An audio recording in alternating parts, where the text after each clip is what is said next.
Hello, everyone. Welcome to Democracy Demythologized. Today, I'm speaking with Michael Duke, a medical anthropologist who studies homelessness at the University of California, San Francisco Benioff Center. Um, so he catalogs the stories of people who are homeless and basically to try to understand both the factors that lead to people becoming homeless and the experiences and issues people have once they become unhoused. So today we're going to talk about why homelessness seems on the rise in the United States, particularly in California, and what factors contribute to it and what that says about the United States as a society. You might be noticing that the cost of living has been going up. Housing in many parts of the US is going up, and people's jobs are becoming more and more precarious. And as that's the case, more people are going to go end up on the street. So today we give a little bit of a deeper dive into why and what we can do about it. I hope you enjoy.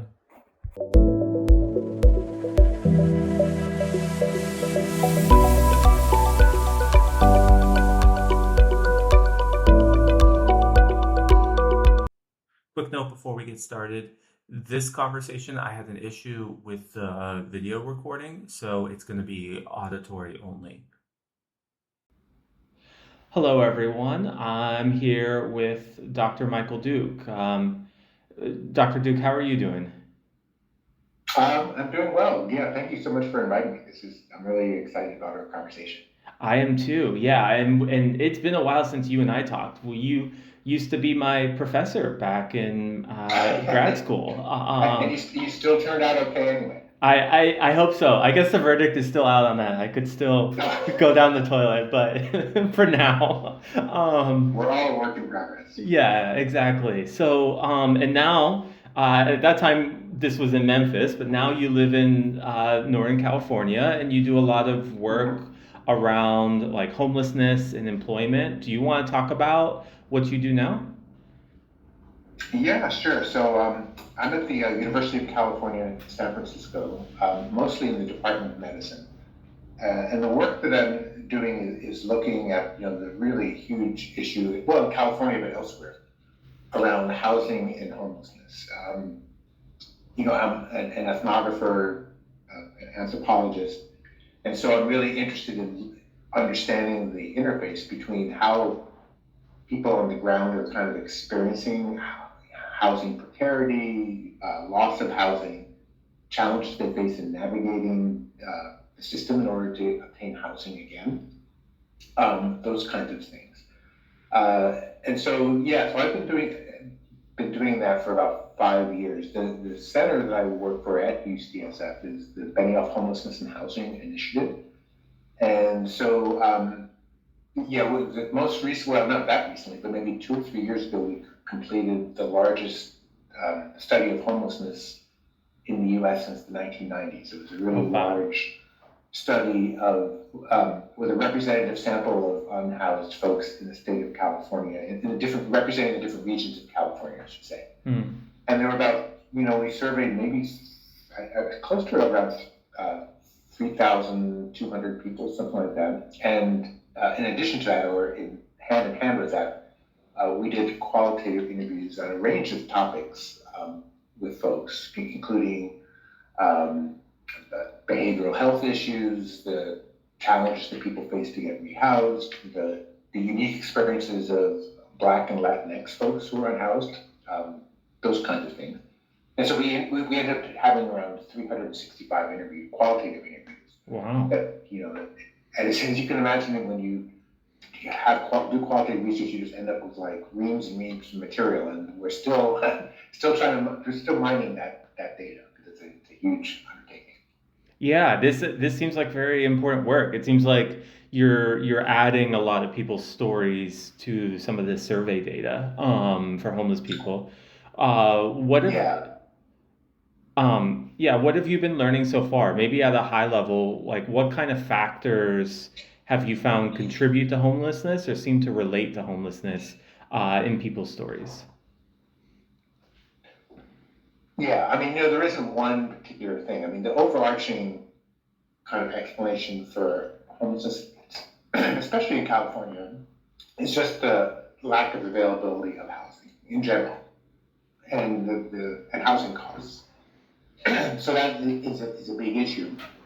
But there are also, you know, just in our country, in the United States, I should say, our social safety net is so what's the opposite of robust? Frail, fragile. Um, that it's very easy for people to fall through the cracks. I mean, a lot of the work that I've been doing recently focuses on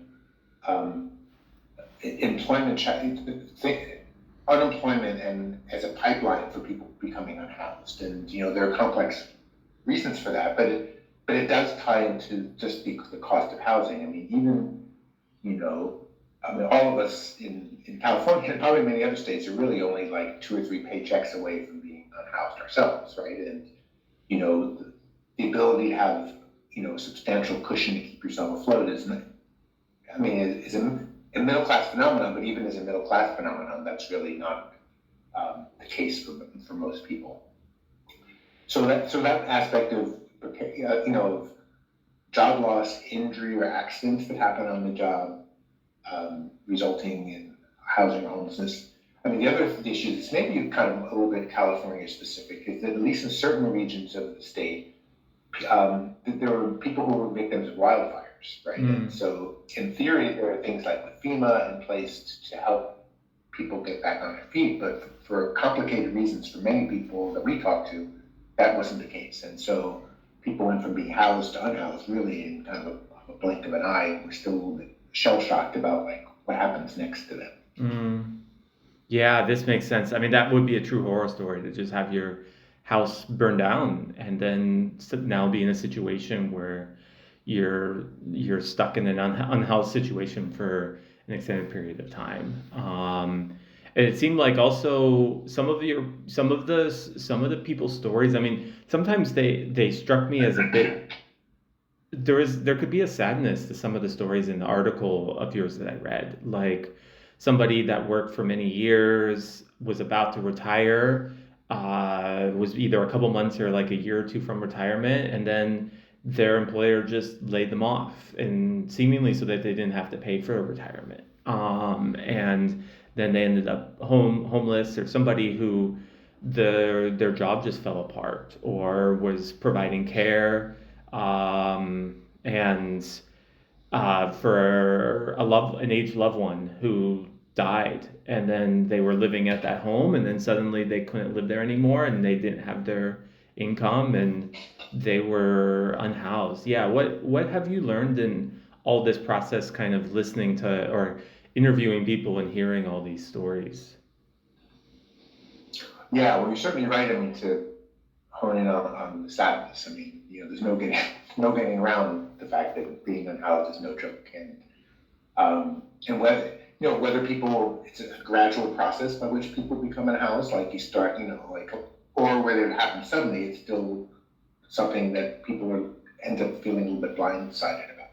I mean, there are people that you lose your job, or you had some kind of an accident that required you to pay money for medical care, and then you could maybe you can sleep on people's couches, your friends, and things like that, which is technically legally unhoused, but people still feel like they have a grip on, or a pathway to prevent homelessness. But then they end up you wear out your welcome, or you can't stay there forever, and then you end up unhoused anyway.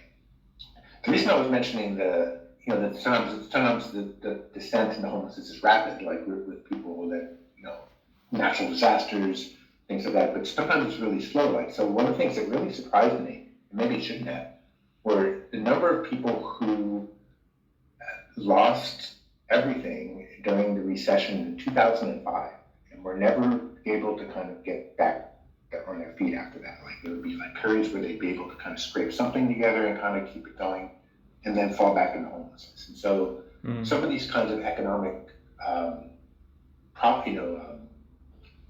eras that we've had, have a long tail, I guess is the point. And so we all need to be kind of mindful of that. I mean, once something like that falls out of the headlines, the idea is okay, people figure out some way to get back on their feet, and that sometimes that's true, and sometimes it's not. Yeah, this makes total sense. That was actually something I did want to ask from your study. I don't know, because maybe in the form of interview, because you interview people who are currently unhoused, maybe you don't look at this as much. But I was curious as to what extent the people you talk to are like unhoused for an extended period of time, whether they're homeless and kind of caught in that cycle for a while, or if they're kind of in a like they're currently homeless and then when you talk to them, but maybe a couple months later they get back on their feet. Yeah, I mean, it's really a combination, but generally speaking, the people that we talk to, again, I mean, when we talk to people, because these were not longitudinal interviews, Right. we kind of parachuted in, talked to them, and that's the end of it. But most of the people that we talked to didn't really feel like that they had a way forward. Like, in other words, there wasn't like, well, in 2 or 3 weeks, I'm going to be getting a housing voucher and we'll be moving on. There were some people who said that, but in those cases, people sometimes, especially in large urban areas, would have housing vouchers, but they weren't able still to buy an apartment, because their landlords wouldn't accept the vouchers, those kinds of things. Transportation was an issue, and so yeah, I'm sure, or I hope, that at least some of the people that we talked to have managed to kind of get back on their feet, but at least at the point when we spoke with them, most of them didn't really have a clear path forward. Mm, yeah, that makes sense, and I hope they have been able to figure themselves out, but I guess time will tell with that. Yeah, Uh, yeah, me um, too. Yeah, the other thing with what you were talking about, you kind of you allude to a bunch of different kind of structural factors. High cost of housing. You talked about employment and some changes in employment. You talked about COVID. You talked about these vouchers and whether they work or and like being able to provide government-based assistance. Yeah, what do you? And it seems like from what you were saying before, it's like many of the people kind of are holes falling through the cracks. That you have these multiple filters, and that might catch people and allow them to have the resources to have a home, whether that's like a job, their family, social support, government assistance. But there's certain people that just fall through all those cracks for whatever reason. I guess structurally, yeah, what are some of the biggest factors, and do you think we're seeing like a shift in some of these holes getting larger, and these factors getting bigger, or more of a big deal? Well, I think it depends. These are great questions, and they're important policy questions. I mean, on the one hand, at least in California, there is this big push, which has its pros and cons of rapidly building as much housing as possible. And we can talk about that.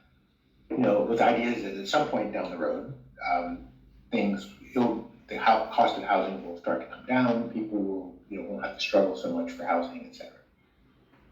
The other issue is, I mean, to be honest, really at the federal level, there's just not much interest in the kinds of long-term solutions that would actually reduce homelessness. I mean, we're seeing it, in very dramatic fashion in Washington D.C. I'm actually a Washington D.C. native myself, and and the National Guard coming in and like getting rid of encampments and things like that, which have tremendous negative impacts on unhoused folks, and often like pushes them back to square one in terms of getting housed. And so the kind of punitive approach seems to be something that's getting a little bit of traction, or but the issue is, I mean, you're punishing people because of the fact that they don't have shelter, and there is a myth that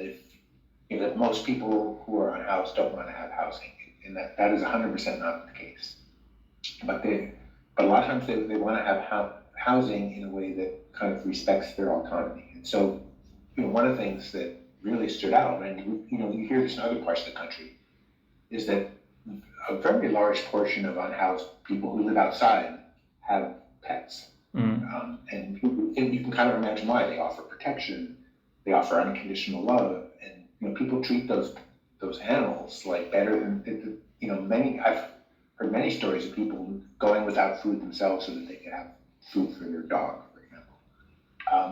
So if a lot of places don't allow you to have a pet, it's like for them, it's like, well, that's a non-starter. And if I can't have my dog with me, then there's no point.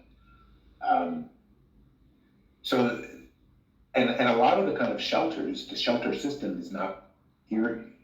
There's a reason why a lot of people choose not to stay in congregate shelters, right? I mean, partly because of this issue with animals, partly because of perception that they're unsafe, partly because what there's not really a place for their possessions. People have stuff, and in some ways that's having material objects is kind of their connection to something apart from their current situation. And so for all these kind of reasons, I mean, those are the types of cases where people, it's understandable why people get frustrated and they see people living in tents on city streets and stuff, but people have really good reasons why they don't want to go into shelters, other than the idea that, like, I like living outside, this is great for me, which is certainly not the case. Yeah, this makes total sense. I mean, I could see like having a dog and not wanting to be in, not like a place that doesn't facilitate dogs. It seems like a lot of these resources aren't necessarily actually built to solve the needs of people who are homeless, unfortunately, of like actual people on the streets. Um, what what impact has the the provocations of the federal government coming in and breaking up in some of the cities in California, breaking up some of the homeless encampments.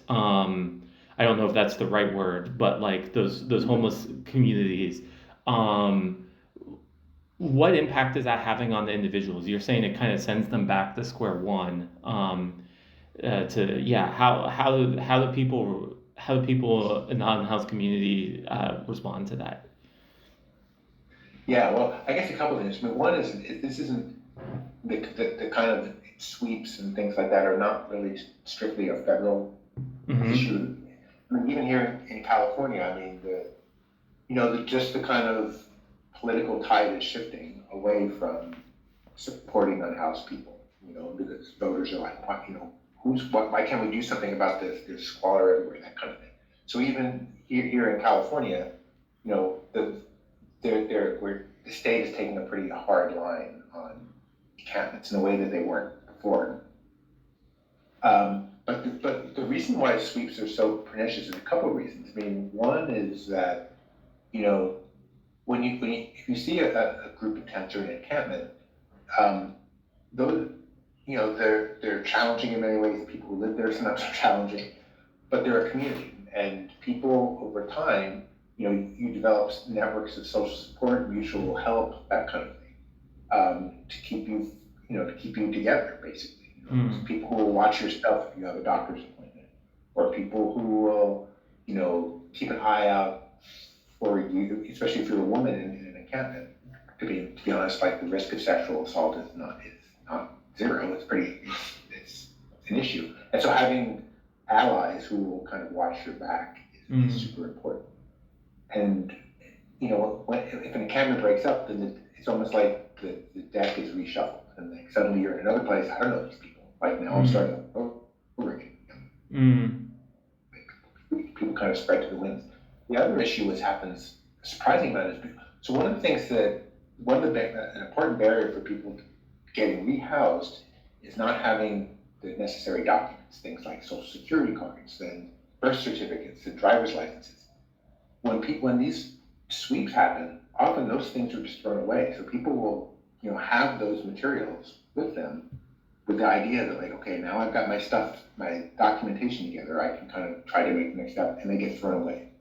Likewise, people's medications get thrown away in these kind of sweeps, Mm. because if you ever see footage of them, I mean, they really are just like, people come in and they like pick up tents and tarps and whatever else is inside those tents and just kind of put them into a dumpster basically. And so things that are really important to them, like their medication, documents, they get lost. And then there's of course psychologically, I mean, the fact that, however challenging it is to live in an encampment, you have some sense of community that's just been broken apart. And then you have to kind of start over again. Mm. Yeah, this makes total sense. I could definitely I could see all of those. I mean, it seems like these are supportive communities. Like if you also came into my home, even if these camps are not like legal residences, they are where people are and where they keep their stuff. Um, if you came into my home and just started taking everything, I probably a bunch of stuff would go missing, a bunch of stuff would get Yeah, yeah, broken. sure. There'd be a lot of destruction there. Um, if What this reminds me of is I remember in Sao Paulo at one point I was walking down the street. I was walking like to a museum, kind of classic touristy thing. Going, it was actually a pretty cool museum about the like political violence under the dictatorship in Brazil. Another Mhm. conversation. But on the way there, I get off at the bus. It's like a 5 or 10 minute walk to the museum, and I'm walking down the street, and on the other side of the street was I don't know if they were specifically unhoused, but it looked like kind of a camp of some kind of drug users. Like they were kind of all hanging out. They were all kind of doing something. I could see the needles. They were using something. Um, and as I'm walking by, like a couple police officers come to them, stop, basically run the siren, stop right in front of them. They say something in Portuguese, and everyone gets up, and it's like basically they like kick them out. And but what actually happened is they all went 3 blocks away and coincidentally the same way I was going. So now they're all walking in the same direction I'm walking. But like they all go like 3 blocks away and sit back down.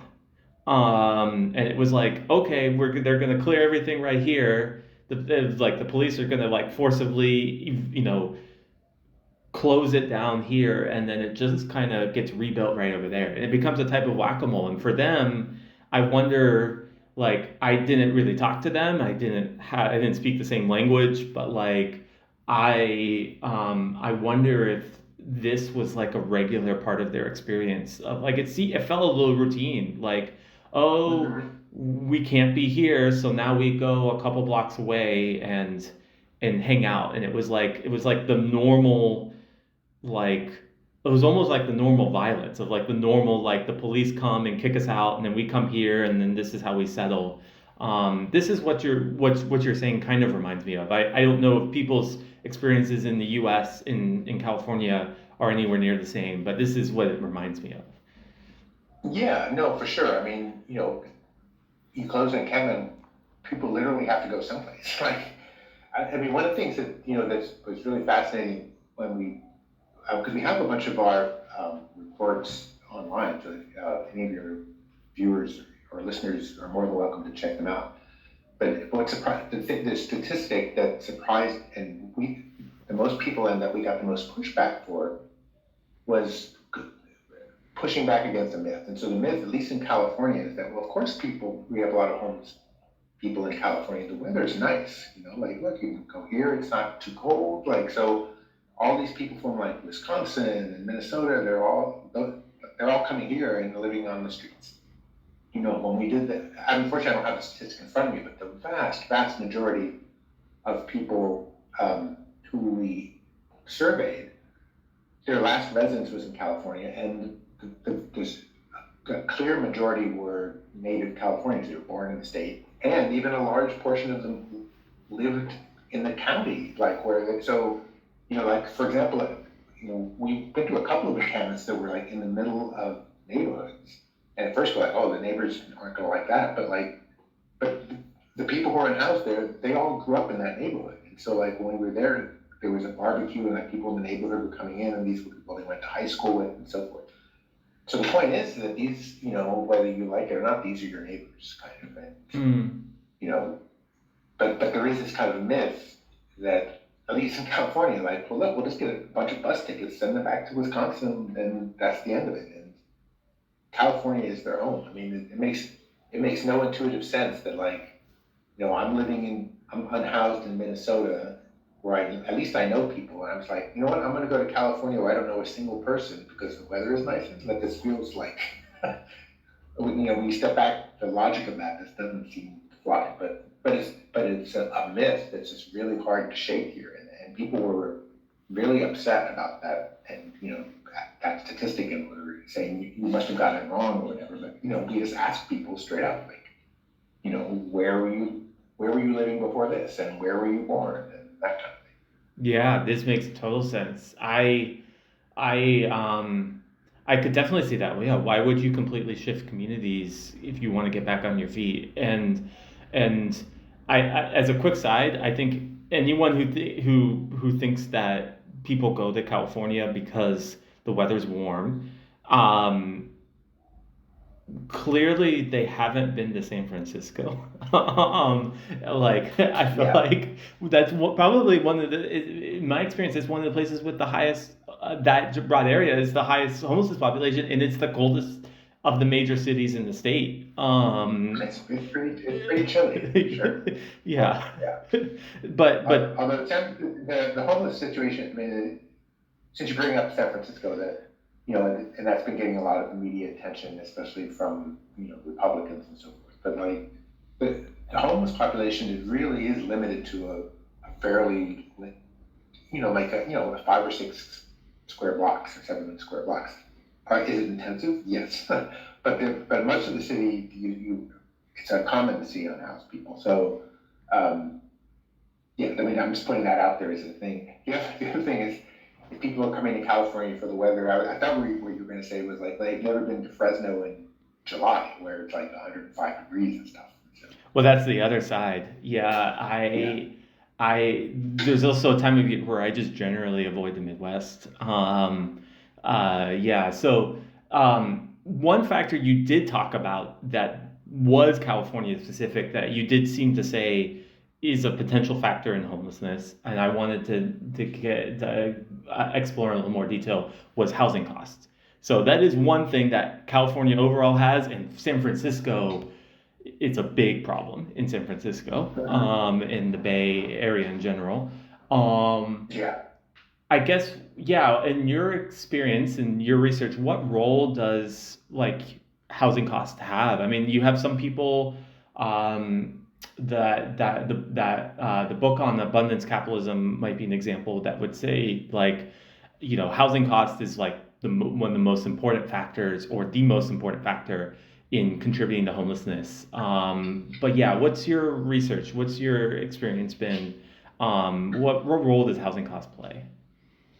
Yeah, I mean, I guess there are at least two sides or two dimensions to this. I mean, one, like, so there's a book by Greg Colburn and Clayton Alger called Homelessness is a Housing Problem. And one of the things, important insights in that book is if you look at different states in the US, like, for example, in West Virginia as a state ranks among the highest or lowest, depending how you're looking at it, in terms of poverty, right? And we all know about Appalachia and so forth, but not a lot of unhoused people in Mm. that state.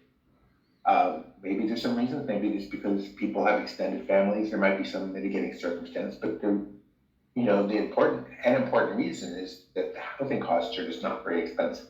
So you have a state with very high levels of poverty, but relatively low levels of homelessness. That's probably true, I think, to some degree, even in Tennessee, where you and I both lived at the Mm-hmm. time. Yes, are there unhoused people? Yes, but like not as a proportion of the population less than in places where the housing costs are expensive. So I think that there's something to the fact that housing costs are an issue, and the fact is that in the Bay Area, more so even than like in Los Angeles, there have been very strong neighborhood groups that have tried to curtail any kind of development, and just getting things built there have been until very recently lots of logistical hurdles around that. Having said that, I take a little bit more of a jaundiced view of the whole kind of like, we build, like the kind of capitalist solution to this issue. Yes, I mean, supply and demand is a thing, but part of it is really, yes, we need to build more housing, 100%. But part of it is also, we need to stop thinking of housing so much as an investment opportunity. I mean, one of the things that's changed in the last 10 or 15 years is just the number of large corporations buying up large numbers of houses. I mean, so it's not the case anymore that like, I've got my house and like, someday I'll like leave it to my kids, or I'll sell it and go retire someplace. Yes, that happens, but like the commodification of housing, hyper commodification of housing, I can't help but think is part of the issue as well. And can markets play some roles? Sure, but I mean, but there's never going to be a point in which unsubsidized housing is going to house everybody in California or elsewhere. I mean, right? Market-based solutions are fine for certain segments of this population, but I'm skeptical of the idea that will then trickle down, and that there won't be any need of government assistance to keep people housed. I mean, I would love to be proven wrong about that, but I guess the point is I have a little bit more of a jaundiced view, as I was saying, of just if we just build and let the markets do their thing, then that will help. I mean, it's part of the solution, but certainly not all of it.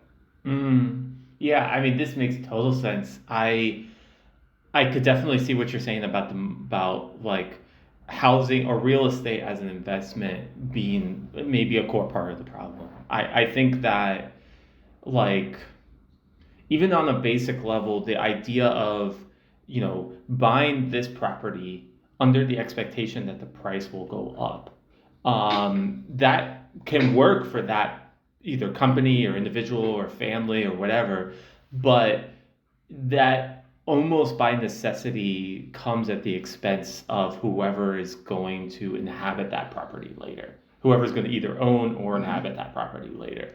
And I have felt like the housing market has long felt like a pyramid scheme almost. Like I've talked to people, I'm of the age where a lot of my friends are buying their first homes, and maybe this is kind of a classic millennial, people in their 30s kind of thing now. But like I just look through all the hoops they have to go through and all the different costs, and I'm like, it doesn't feel sustainable. And we've had housing crashes in 2009. Like it is a bubble that does burst, and it has very bad impacts. But like it seems like it's a bubble, or it's almost like a pyramid scheme that's been propped up for decades to sustain typical Americans or typical homeowning Americans, which is already a pretty segmented group, but like for a long time. But yeah, I guess it doesn't. I could see the idea of like, okay, if we just build more in this system, it wouldn't necessarily help. Yeah, what do you think? If you're saying you think maybe some kind of building with public assistance, like what either kind of public assistance do you think would help, or what ways do you think what things do you think we could do to help kind of counteract this sense of housing as an investment and the problems that creates? Yeah, and I mean, for full disclosure, I mean, I own a house, or I don't. The bank owns the house, but like, but I'm living in it and paying the bank.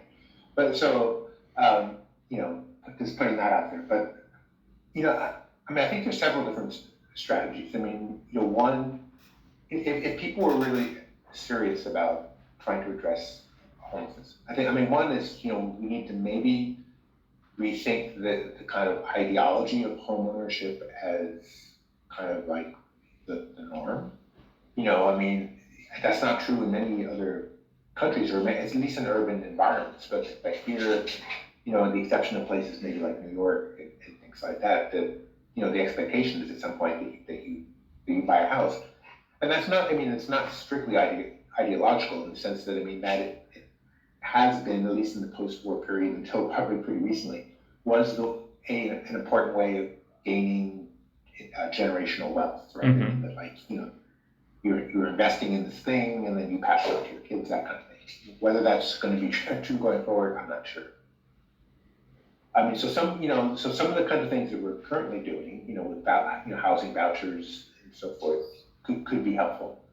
The other thing that other countries are just doing a lot better job of than we are is, actually just taking the horse by the reins and building properties themselves, right? I mean, if you have vacant space, it doesn't necessarily have to be like a developer doing this for profit type of thing. It can be, I guess. But that's always the model that we fall back on. I mean, we'll never achieve this, but I mean, the city of Vienna is just a great example of just an alternative view of housing. I mean, the city of Vienna owns, I think, somewhere in the neighborhood of 70 or 80% of housing stock in the city, and it was a product of the socialist city council in the 1920s or teens.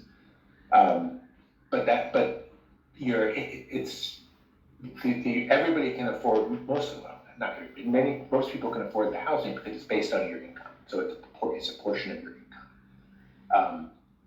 And rather than having that be something like, because we have things like that here, like housing vouchers, but usually those are, like, there's a stigma attached to that, right? But if everybody can benefit from something that's similar to that, then the stigma goes away, right? And you eliminate, the other thing which we haven't talked about is just like the kind of unsustainable income disparity that we have in this country generally, like the divide between rich and poor. And, in places where you have housing that's made available in that kind of a model, like in Vienna, you can have fairly middle class or wealthy people living with people in the same building with people who are, working class or whatever, and that's good. I can't help but think that that's good for society, leaving aside like the housing issue and affordability. But I think that that's also is part of the bigger picture. Is just like the income inequality is just completely out of control. In other countries too, I think, but like certainly in the U.S. for sure. Yeah, and it seems like I could be wrong on the data at the top of my head, but it seems like income inequality is currently getting worse in the United States. It seems like it might be even going to get worse before it gets better, unfortunately. Can you maybe just for any viewer that might be unfamiliar with it, can you give the quick description of what a housing voucher is or how that works? Oh, sure. So a housing voucher, I mean, it's kind of what it sounds like. It's a sort of a piece of paper, or it looks different at different places. But the idea is that you can take this voucher and you can go to a landlord, or usually an apartment, and you can present them with that document. And if the landlord agrees, then you can move into that apartment. And so the way it works is that you would pay 30% of your income for that apartment, and then the rest would be subsidized, usually at the state level. But it could be there are different kinds of schemes for that. So that's basically how it would work, right? The problem is that the distribution of housing vouchers vary a lot by region and by place. They're for complicated reasons, and so people are on waiting lists to get the voucher, sometimes for a long time. And then when they get the voucher, that I mentioned earlier in the broadcast, then not all landlords accept them. So there's that kind of thing as well. But it has been effective for those that it works for. Because it is tied to your ability. It's always based on this kind of proportion of your income, and so the idea that the rent is going to be jacked up without your corresponding increase in your income is kind of off the table, which is always a concern. And when as as you know, like when you rent an apartment or whatever, like you're always at the whim of the landlord. And, they can. I mean, to be honest, I mean that was the thing that why I ended up like buying a place myself in the end. Is because like I've moved like hundreds of times, it seems like, throughout my life, and it's always because once the lease is up, you're just totally at the whim of the landlord. They can increase your rent by 50% if they want to or whatever. So yeah, so I think that that's part of the issue as well. But that's basically what a housing voucher tries to accomplish. It's helping people enter kind of market rate housing, but by providing them with a subsidy.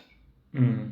Yeah, it seems like the subsidy is almost a ticket in, so they can start to be able to Yeah, invest, like you said, because housing can be a way to build intergenerational wealth within the family, and it's something. There's a lot of history there, like there a lot of of racism that can lead to certain groups have been historically excluded by that, not just racial groups, but it seems like this is kind of an entry into that, so people can start to have that. Is that fair? Is that accurate?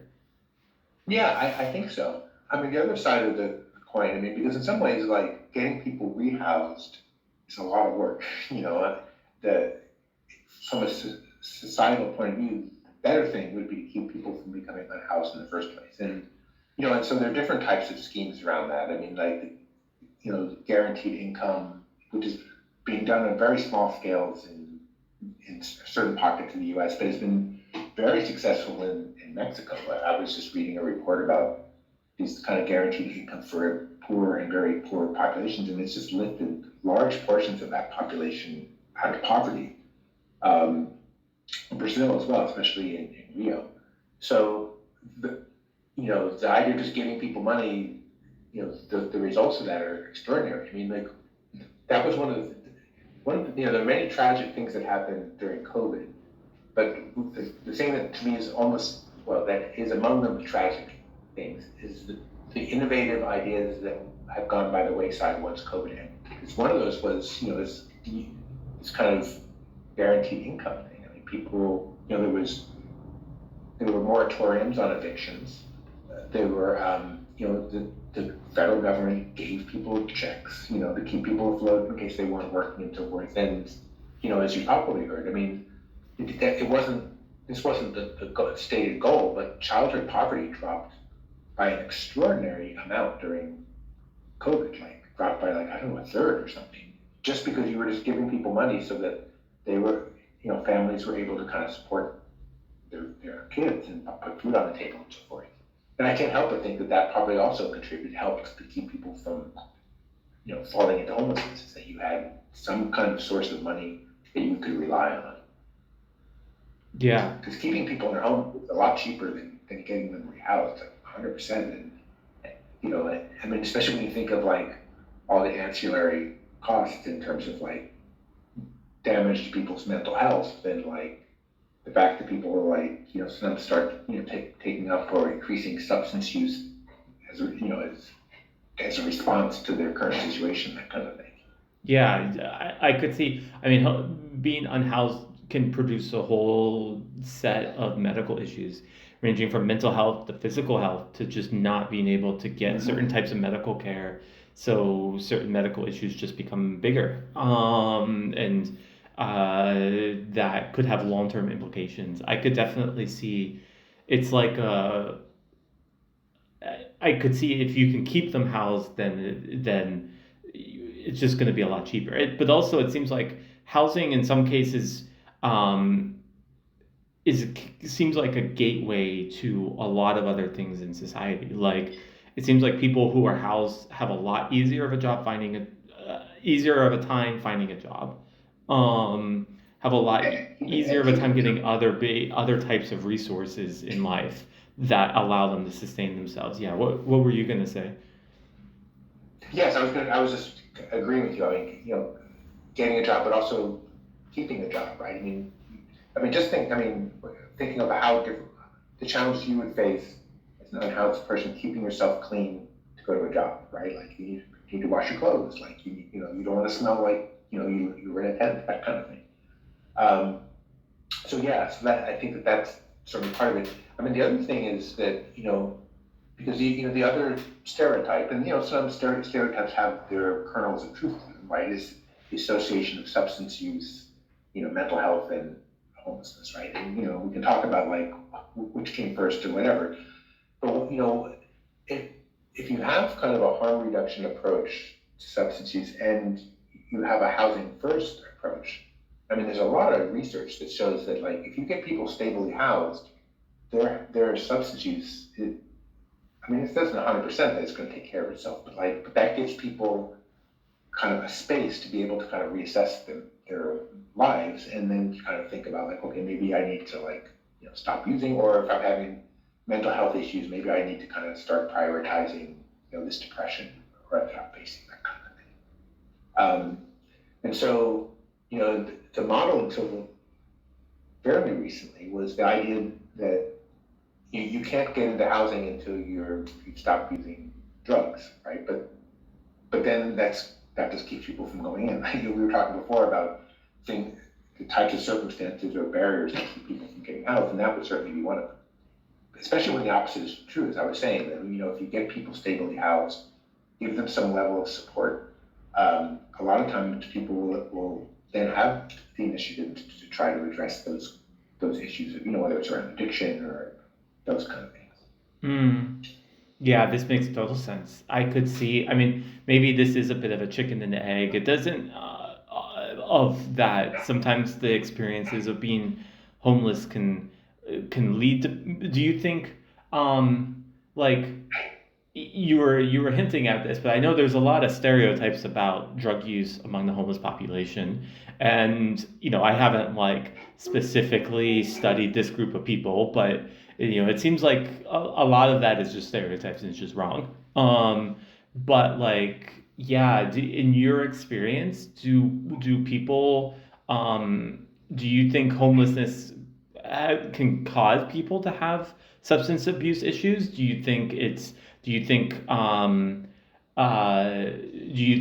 like really or do you think like really any connection between the two is just kind of uh, blown out of proportion in like as people's perception, and it's just not really connected to reality? Well, I mean, it's a complicated issue. I mean, right? Because I mean, we unfortunately I don't have statistics in front of me, but I mean, we found not the majority, but like a pretty solid minority of folks we talked to didn't use drugs at all. But there are a couple things. I mean, in some cases, people had pre-existing kind of substance use issues and became unhoused, maybe as a result of that, maybe not. For sure, people's substance use gets worse. If they were using before, and sometimes people even initiate drug use as a result of being unhoused. One of the things that was really interesting that we had found was that there actually are I hate to use the word like positive aspects of like methamphetamine and things like that, but what I was going to say is that going back to the issue we were talking about before of having the importance of community and having people who that you can that have your back. Substance use is a way to do that. I mean, in middle class culture, you go out for drinks with people and you kind of bond over that, or you share a cigarette or things like that. So that's part of the issue. But the other thing that really struck us was that people, it seems counterintuitive that people would use drugs, especially like methamphetamine, as for safety reasons. And the reason for that is that they didn't feel safe sleeping at night. If you slept at night, somebody's going to come and steal your stuff. They might beat you up. You might be sexually assaulted. And so people would stay up all night, and they would use meth or other kinds of uppers to do that. So this was kind of a strategic use of a substance to stay awake in order to keep themselves safe, that kind of thing. Likewise, some people, people segment themselves a little bit into their kind of substance of choice, just like they do in the rest of society. But we talked to some people who were kind of heavy drinkers who had switched to other kinds of drugs because they felt they were too vulnerable, right? I mean, like you drink too much and you pass out, you know, no telling what could happen to you. So it's like, so they switched to something else. So the the kind of panorama of like reasons why people use, like whether it increases, et cetera, it's complicated. But for sure, I think anytime people are placed in an emotionally and psychologically stressful situation, one of the responses to that is self-medication. And the other part is that people will often, I mean, they self-medicate in terms of psychologically, but also self-medicating for other types of things like ADHD and things like that, where they're not receiving medication and they use illicit drugs for that. I mean, and I have to say that in part of the reason that the stereotype exists is because people, by definition, who are outside and unhoused, are visible to public view. I mean, I can smoke fentanyl in my house all I want to, and like nobody would necessarily know that. The police wouldn't know that. I mean, unless I mean, I guess they could, but it's very easy. You walk by an encampment and you see people using it. It's like, well, see, like everybody's using it. It's like, yeah, because you just walk.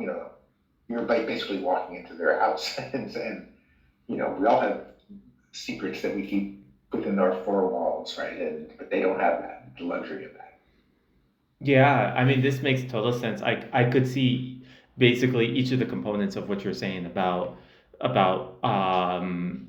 use like about not about the kind of the desire for like in middle class it's often like you go get drinks, but like a lot of social outlets and maybe those getting slowly deteriorated. And that could also be a factor, like I could see that being a factor both in causing mental health and even also causing homelessness because it's like people who are getting slipped through the cracks who don't have other social safety because your family or friends are communities of people that can help, but not everyone has that same access. But I could also see like using medication, whether that's self-medicating for ADHD, because like methamphetamine is similar to Adderall, which is a medication for ADHD. For sure. It's to just kind of self-protection to wanting to numb the pain. I mean, with that idea, I'm reminded of people like I remember actually another one of my professors. She did a lot of research in I think it was Sri Lanka, and she talked about like she did a lot of research among like the kids in a certain slum in one of the cities there, and she would talk about how they would take narcotics.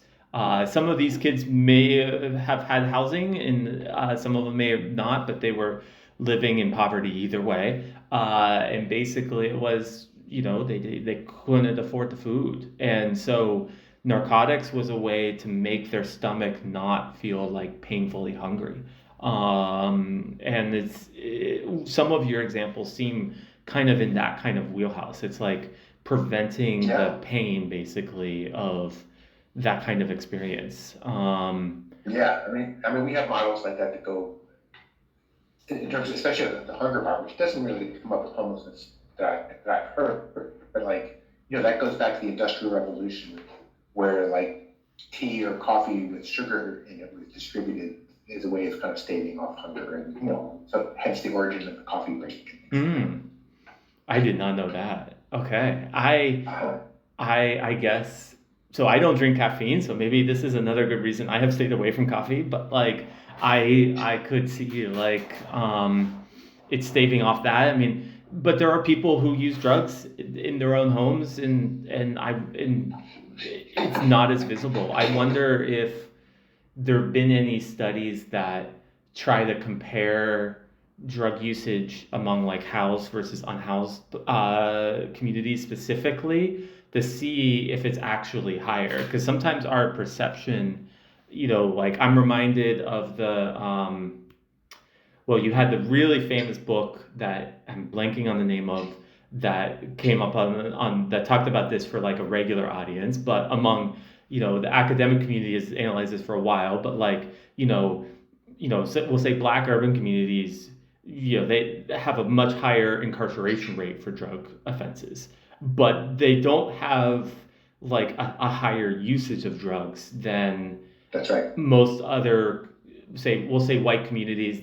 This is also the case with Latino communities in urban places too. But the police are there more, and they arrest because they have much more of a presence in those communities. The police do, and so I this seems like a type of parallel. It's like people see it more with people who are unhoused, and it wouldn't surprise me if they actually don't have a higher usage than regular people at all. Yeah, and that ties in with the carceral system, because I mean, one of the things that we also find is that people kind of cycle in and out of the carceral system, and for the same reason, right? I mean, because you're publicly exposed, I mean, um, and they got and it's surprisingly easy to find people who are unhappy. If you think about it, I mean, like, you know, and because the people who are unhoused are poor, or even people who are housed and poor. I mean,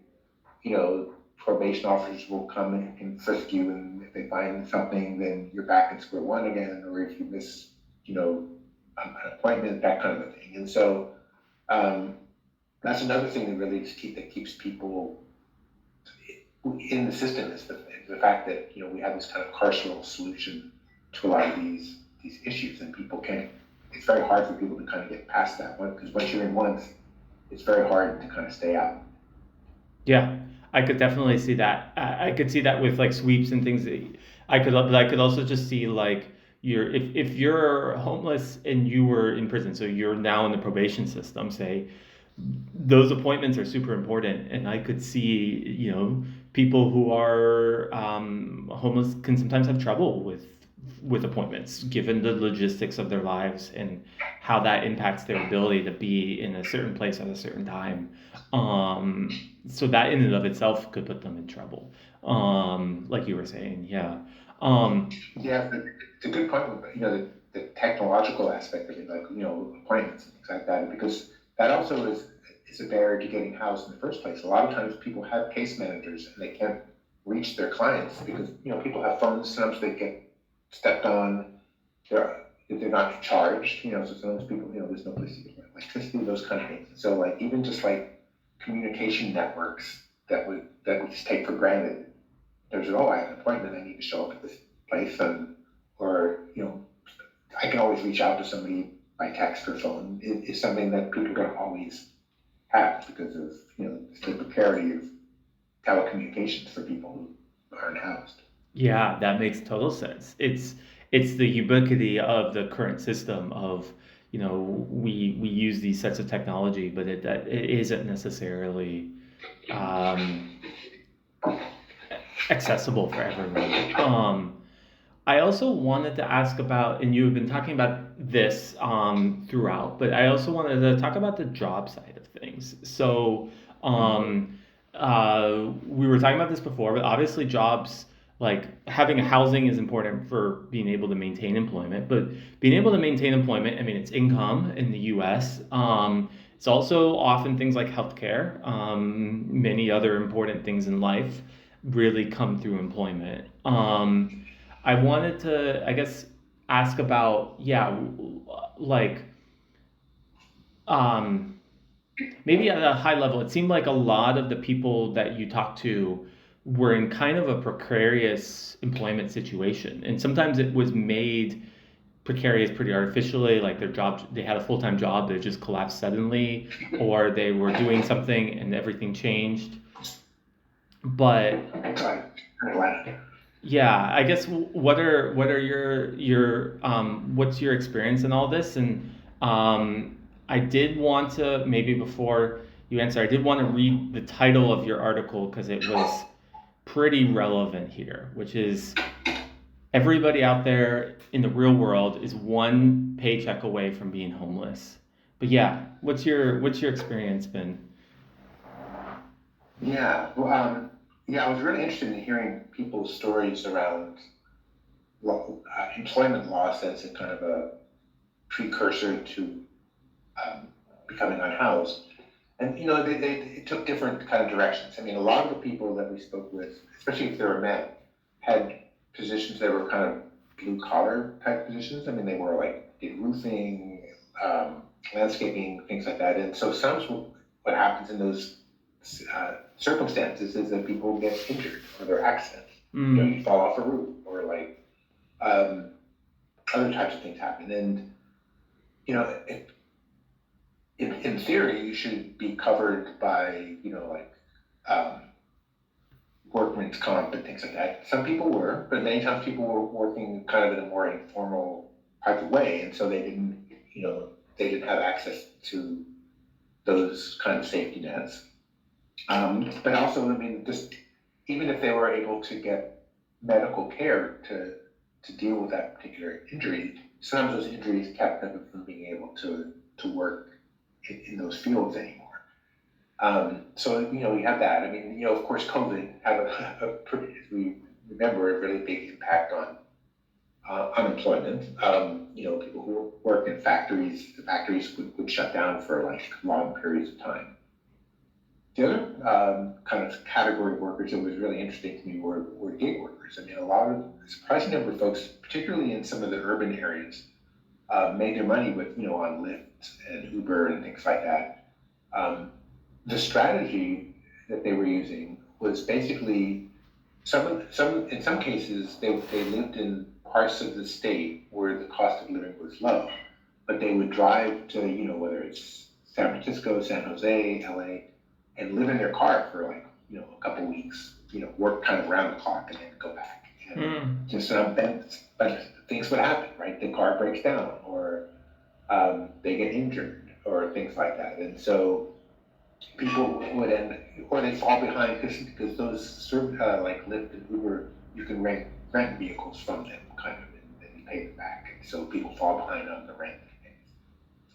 So that's another category of folks. I mean, but the thing that brings I think all of them together is these were folks who's even when they were working and housed, they were living in a pretty precarious situation, and so they really just didn't have a lot of wiggle room. I mean, for me, one of the things from a policy point of view that I think is just really important is to rethink what unemployment insurance is about. I mean, because if you lose your job for no fault of your own in the United States, you get some kind of payout, per week, per month, or every 2 weeks. But that only applies to people who work in the formal economy, number one.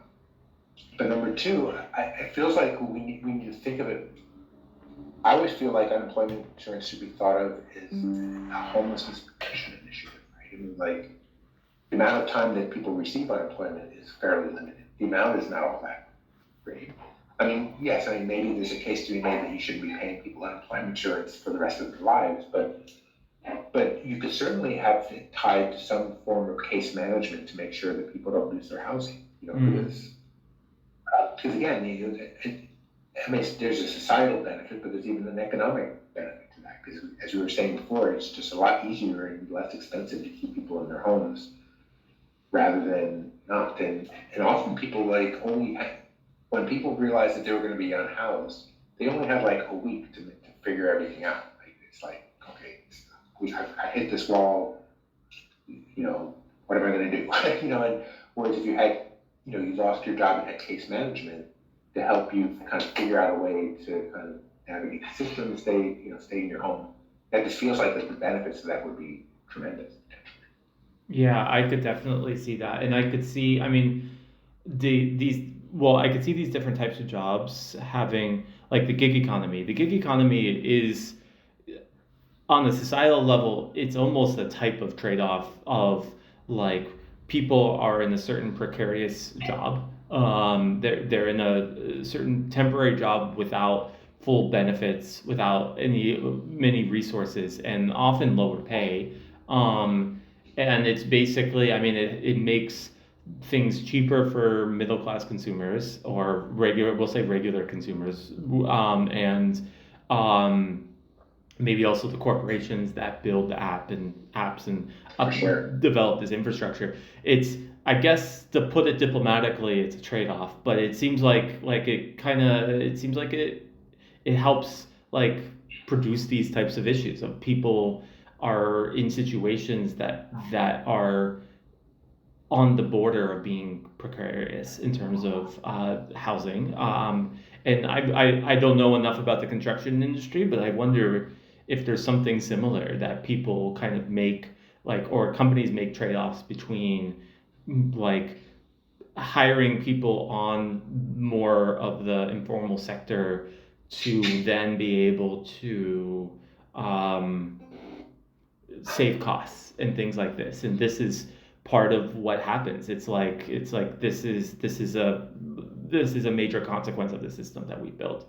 And it might even also just be a major consequence of the system of our society is based off of employment on a fundamental level. Like, you need health insurance. I was talking to somebody from France recently who I was like explaining how in the U.S. system, in order that the main way to get health insurance pretty much is by employment, and that like did not make sense to her. That helped me because this was like normal to me. It's not really normal at all. But yeah, I guess, and I could see what you're saying at the end about on the policy side about maybe connecting things to casework and being able to provide these types of services over the long over a longer period prior. I guess my question is, yeah, um, I guess I have two questions, so I'm going to ask one first, which is what do you think on the case management side of things, or that idea, what do you think that might look like of being able to provide those types of services or connect unemployment to case management? Like, what might that look like on the policy level? Yeah, I mean, it's a great question because the devil is in the details, as you know, Right.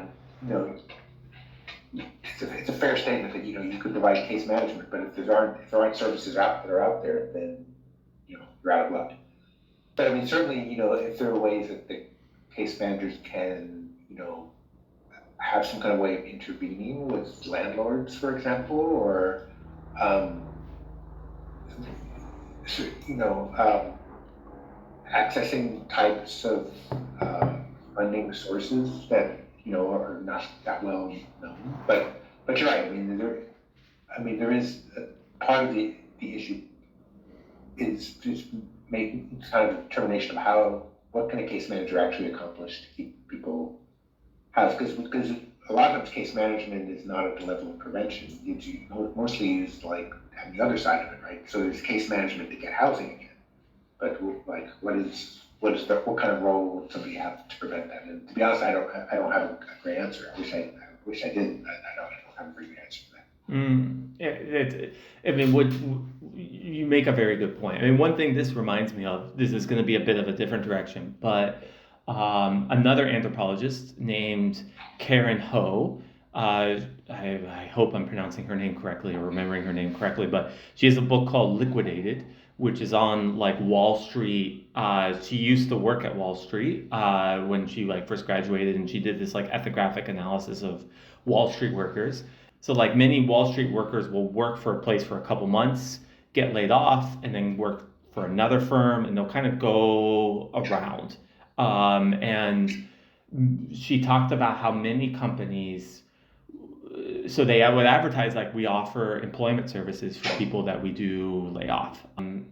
She like would go in and like observe and like talk with the people who are receiving those services. And this is not low income people. I mean, this is Wall Street workers. So they're making six figure, maybe even seven figure, maybe even more in terms of salary. So like, but they would offer these services that were like basically to help them find another job, as opposed to any of the other types of situations people can face when they lose their job, like housing or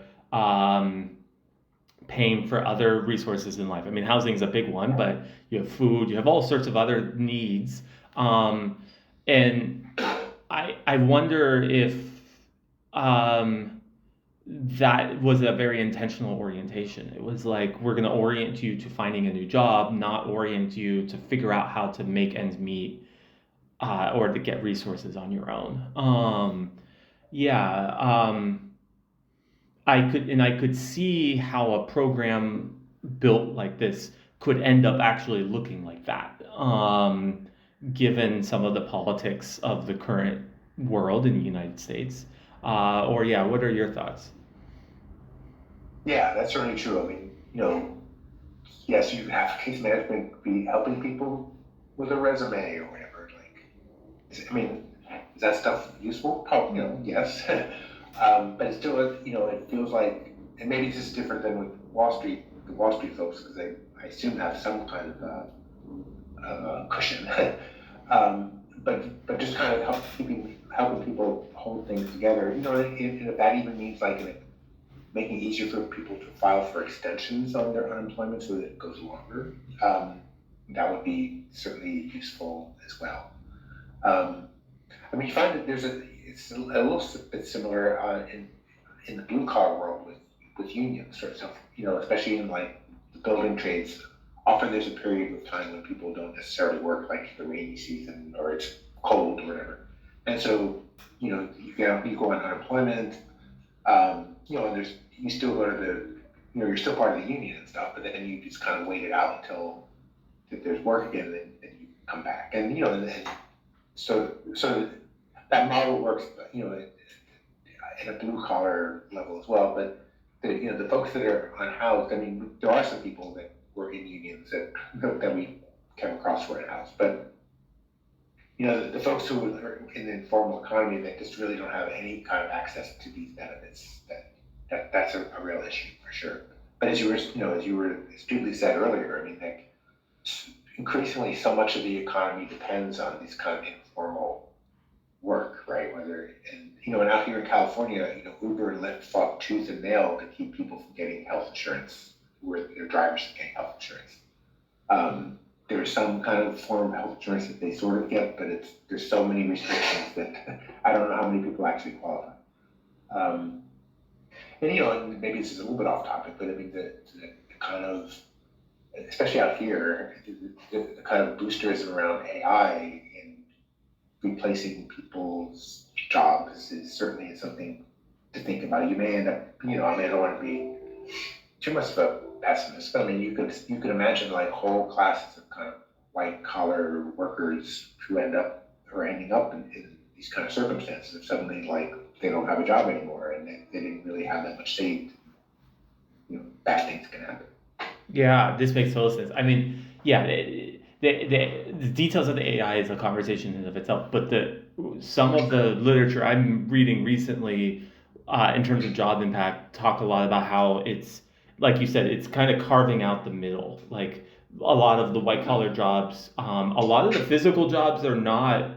They're probably, at least they don't seem to be going anywhere, at least as in the current technology, unless there's a significant change to that technology. So you're getting a lot of like a couple, like kind of major like leadership, like kind of high level like executive leadership, and then a lot of more physical jobs. I could see which that's the trend. And Yeah, for sure. the other thing, and this I have seen this in other parts of the world, but it seems like it's a very like San Francisco and Silicon Valley problem.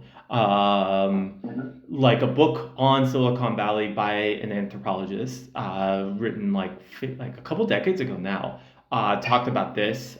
But like they basically like, yeah, the cost of living there. I'll pick on a place like Mountain View or Palo Alto is enormous. Mhm. Um, Yeah. but like the Starbucks worker, they often, like what the anthropologist was talking about is like when he interviewed with them, they're often driving 3 to 4 hours a day or taking the bus 3 to 4 hours a day because that's where the rent is cheap enough for them to be able to afford, on that income. And like it creates a type of, um, like a strong bifurcation because like I don't think Silicon Valley could function without baristas. Your big tech work, your programmer needs coffee, I guess. And like you need food, you need these things in the way society's currently set up, at least. But like, so you need restaurant workers, you need grocery workers, but they can't afford to be there. So they end up having these massive commutes. And it seems like what you were saying is some of them, like some people lived in their car for a period and while they were there and then would go back. And it seems like this is just not a super sustainable model. Or yeah, what are your thoughts? Yeah, I mean, it's a bigger, it's a much bigger question or topic than homelessness per se, but yeah, it certainly is a really big issue, and and just the emotional and psychological costs of those commutes. I mean, in a previous research I did, like, actually kind of a long time ago now, I did research with um, unionized construction workers and looking at like drinking habits and other kinds of things. And one of the things that came out of that research was the fact that, I mean, people, because it's in the Bay Area also, people did these very long commutes to work in San Francisco where the rates were higher, but they lived, 2 or 3 hours out. Um, is that the rates of problematic drinking were very high among those folks, and as a corollary to that, the amount of like family violence was high, and so, and it's probably, I mean, there are probably several reasons, but it seemed to be mostly attributable to just like that stress of this 2 or 3 hour commute, and you leave at 3 o'clock in the morning to get someplace by 7, and then you go, that kind of thing. So yeah, things like that take its toll, and the dismissive thing you often hear is like, well, people don't have to live in Mountain View, like, I mean, if you go live somewhere else, but it's like, but people have jobs, and like, and also people should be able to afford to live where they, I know it's a radical idea, they should be able to afford to live where they work or in the same city where they work, rather than people being shipped in from somewhere else. Yeah, this makes total sense. And some of it is also so like I've had more like an hour and a half commute at a certain stage in my life in New York City, and I know I'm the exception with this, but I personally did not dislike it. But it was because I actually enjoyed it. But that was because I was on the subway and I used that time to write and to read. So like I did my Yeah, personal that's what we do. stuff, and that's very Yeah. different than having to drive. And a lot of this, Yeah, my commute is off. I don't work.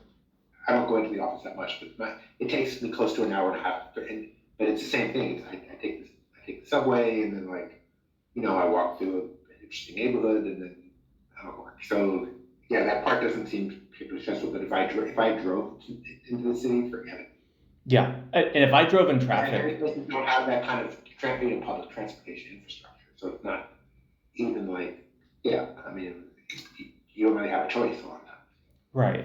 And I guess one other question, and this is going to kind of connect back to homelessness because we did kind of depart into a little bit of a different sub area, but Sure. like the I guess with job in terms of jobs, like you might have a little more detailed sense of the data, but some of the data I've been looking at seem to say that both economic inequality is increasing, and we'll say there's been a decrease in access to like what I'm going to call regular full-time job with benefits. Um, Mhm. and I guess if that is the case, like, have you been seen had that impact homelessness or the degree of homelessness or the types of experiences people have been having who find themselves unhoused, or what impact do you see that having?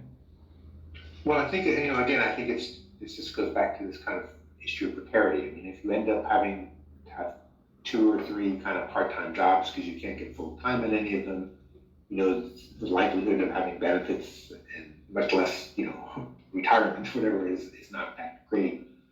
All it takes is like maybe for one of those jobs or fall through, and then now you're in like you have a problem, right? I mean, you don't or a medical problem. Yes, or 100% a medical problem. And I mean, maybe this is connected, maybe it's not, but I mean, often, what people will ask is like, people have families, like, why don't they go, like, how can they not go live with their families? And, we ask people that, especially because sometimes their families live in not that far away. Sometimes they didn't get, they had, family issues, but more often it was because they didn't want to be a burden on their families. Because because the families are really in the same environment, kind of economic environment as they are. I mean, they're just not as far along except because they're not homeless. But at first, because when I first heard people say it, I thought like, well, this is just like this kind of ideology of like being like, a cowboy, self-sufficient, whatever. It's probably a little bit of that. That's a pretty strong ideology in the U.S. But it's also the fact that the people in their families are already like living in an economically precarious situation. So having one more mouth to feed or one more person sleeping on the couch can actually put them at risk. And so, yeah. So I mean, even though like the kind of the topic of the conversation is on people who are unhoused, it's part of the ecosystem of like kind of the working poor and working class folks who are just like really just hanging on by their teeth. And one of the potential outcomes is for people to lose their housing altogether. Yeah, I mean, what you're saying makes sense. I mean, with that type of question that people are asking, I mean, how I think about it is maybe going back to that filter way of talking about it before, and I'm kind of referencing for anyone, you can look into this in more detail if you're not familiar. You have things like the Swiss cheese model and epidemiology for diseases and stuff like this. I'm kind of referencing this in a different way, but like it seems like different people, society has different ways, or different people have different things that might filter that prevent them from becoming unhoused. So like one net is family or people social, like some people are in a position where that is a helpful thing, but like not like I wouldn't like everyone's family situation is complicated. Like, you have people who their family, maybe they can't support them. And then on the other end of the extreme, you have people maybe who have abusive family situations that that don't want to interact with their family, like, for many reasons. But like, I guess for me, it seems like that's one filter, but that as a net, that might catch some people, that might help some people, but it's not going to help everybody. There are people that, through their no fault of their own, they're going to fall through that. And it seems like that kind of implied question of like, why aren't they doing this? There must be something wrong with them, is putting the blame on that failure onto them, as opposed to looking at it as these different nets. And like maybe as an example there, when I was a teacher in Chicago, there were a couple. I had students that were in situations where they were homeless, and um, some of them. There's one in particular. I'm not gonna go into any details because I just not gonna. Don't want to like identify anybody. But like, sometimes was staying with family and sometimes wasn't, and that was sometimes an option and sometimes it wasn't, and it's a lot more complicated, and it can be very sad, but like, um, uh, yeah, real life can be like that for some people. Family sometimes helps, sometimes it doesn't. Yeah. Yeah, and people, and the other part is, that I'm hoping I'm not giving the impression that people don't have some kind of agency. Because people often, when they're in this kind of situation, they do kind of hustle to try to make things work. I mean, one of the kind of responses that people make is if they have any money, sometimes they'll buy a camper, like an RV, and they'll live in that. And so there are some encampments that are just like vehicles like that. From a legal point of view, they're considered to be unhoused. But the interesting thing is many of them don't consider themselves to be homeless. It's like, I have a home. I'm living in this RV. Even though the RV doesn't work and it's stuck there. That they see that as qualitatively different than living in a tent, which it probably is in some respects. Yeah, this makes sense. It seemed like some of the people in your article, some of their stories, they might have lived in their car for at least a period, and maybe their car had issues. I remember, I think there was one person that lived in their car for like 6 years, and then the car had to be towed eventually because it had some kind of Yeah, problem. Um, yeah, right. And the corollary to the people living in vehicles in some ways, I mean, in some ways they're similar, but some ways they're different. But one of the unique challenges they face is ticketing, right? I mean, like, if you don't keep moving your car, it gets ticketed, and then one fine day, it gets towed, and so like now you don't have anything. Like all your possessions are gone, maybe, or whatever. And so that was always the biggest issue, where people would fall from having a vehicle to not having anything, was just the kind of way in which policing would happen around parking and things like that. yeah, that would be really sad. I guess, I, yeah, I think that would be very hard to have something, your vehicle towed with everything in it, and then you're now stuck with nothing. Um, and I guess that, yeah, I guess a vehicle is another potential safety, is another potential net, but it also has problems, and it doesn't, so people can fall through it for various reasons, like what you're talking about. Right. Um, yeah. Um, I guess um, my final question for you is there anything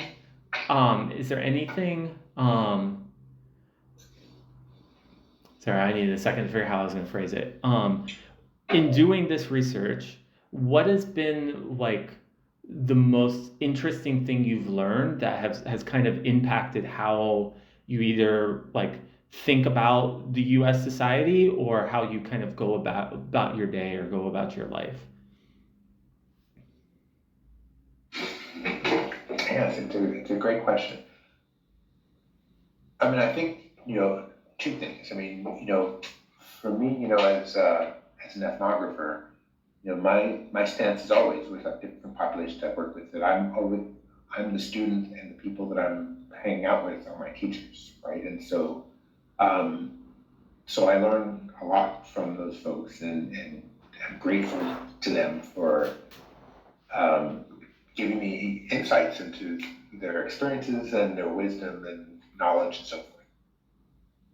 Um, I, as far as I don't know. I mean, of course, it makes me maybe feel a little guilty, but also grateful that I have some resources that I have a roof over my head, and that's easy to take it for granted. And like with my kids, like that, I remind them of that pretty regularly. Like this, the fact that we have like four walls and a roof is not something everybody has.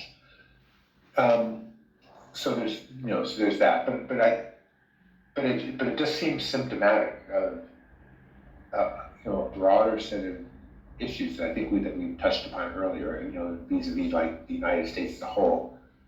Number one, income inequality for sure, and the corollary to that, perhaps, is just like the callousness that people have towards others, right? And you know, and and especially like in the current historical moment we're now, where performative violence is something that we're seeing like every single day on the streets of our cities, or in open, in meetings and everything, right? I mean, there's a spectacle of violence that is really the thing that holds the current administration together, and that kind of theatricality of violence gets played out with people who are vulnerable in particular ways, right? Whether it's, people of color that we were talking about before, immigrants, but also certainly people who are unhoused, right? And so I often, in thinking about like, as a political project, I mean, it often, I'm often mindful of the of the as much impact as that has on me, and I'm sort of protected, kind of. I'm like a middle class, educated white person, but it does make me like constantly remind myself of who is really on the tip of that spear, and Mm. I'm not in a position to do nothing about that because the implications are just are really almost beyond comprehension at this point. So I mean, I guess I'm meandering a little bit, so I'm not sure if I'm answering your question. Uh, but yeah, but I think that that's kind of what doing this work is kind of brought to the table for me anyway. Yeah, this makes sense. I mean, you have that famous proverb that, like, when the elephants fight, it's the grass that gets stomped on. Mm-hmm. Yeah. Well, and also, the other, I think it was going to be the other quote about like, when they came for the communists, I did nothing. And You have that one I do too. that. But sadly, we've got a million of those kind of proverbs. Yes, yeah, yeah. I guess both are relevant, and I wish we didn't need to have them, but yeah. And do you? Is there anything for people who want to explore this kind of issue of homelessness in more detail? Is there anywhere that you would recommend they check out for both? Maybe we'll say for your work, you and your team's work specifically, and then maybe more broadly for kind of other interesting resources. yeah, I mean, so people should feel free to read like, all of our reports and articles. I think most of our articles are publicly available. So that's the Benioff Homelessness and Housing Initiative at UC San Francisco. The name of that big, large study, which is where a lot of our current work is derived, is called the California. Well, okay, I'm trying to think what the acronym is. California Study of People Experiencing Homelessness, or CASPA. So CASPEH. And so we have a full report, and right now we're doing kind of reports on particular topic areas. In fact, right before I talked to you, Stephen, I was working on something on physical health, unhoused populations, that kind of thing. So there's a lot. There's a lot there. I mean, there's also, throughout the U.S. I mean, if people are interested in kind of more advocacy work, I mean, there is like the National Coalition on Homelessness, and there are several other, but even more important, maybe even like at the local level, of getting involved politically with groups that are supporting unhoused and other vulnerable populations or populations experiencing vulnerability. Yeah, this makes total sense. I'm gonna try to put a link, include each of the things you said somewhere below in the description, Great. links to them. And yeah, maybe plugging into local groups or what's going on the ground. I mean, both for homelessness and for other issues in general. Yeah, This is especially because probably a good place to start it too. just plays out so differently in different communities. I mean, every community has different because of like local politics and so forth. It just plays out differently, and so getting involved in your local community would be, I think, would be really tremendous if people could do even a little bit in that area. Yeah, like housing tends to be a very local issue in how the laws are set up. For Um, sure. yeah, well, thanks for taking the time now, and I guess I hope you have Yeah, a this is a great conversation, Stephen. Thank you for inviting me. no problem.